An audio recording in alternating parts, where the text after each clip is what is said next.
Ni hamahama ya wanachama wa Chama cha Demokrasia na Maendeleo Chadema ikiendelea hapa mkoani Morogoro.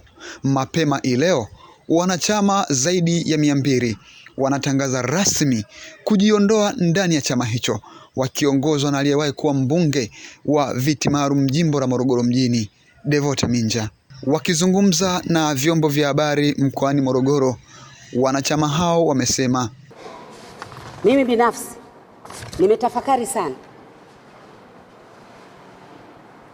na kuona siwezi kuwa mbinafsi kwa kushirikiana na Chadema kuua ndoto za wananchi wa Tanzania na watu wema wa mkoa wa Morogoro na wa mji wa Morogoro.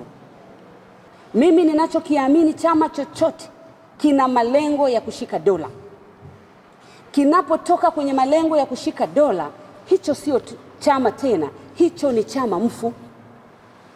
Taasisi yoyote ambayo inajitoa uwanjani kwenye mapambano inasema yenyewe itajipanga kwa namna yake, huku ikiwaacha wananchi wakiwa hawana uwanja wala mlango wa mapambano, taasisi hiyo ni taasisi mfu. Yaani, baada ya kujenga chama tulikuwa tutapata msuguano mkubwa sana wakati wa kutengeneza viongozi wa serikali za mitaa. Mimi nimeanza tangu NCCR Mageuzi, TLP mpaka Chadema, na kifahamu siasa naifahamu.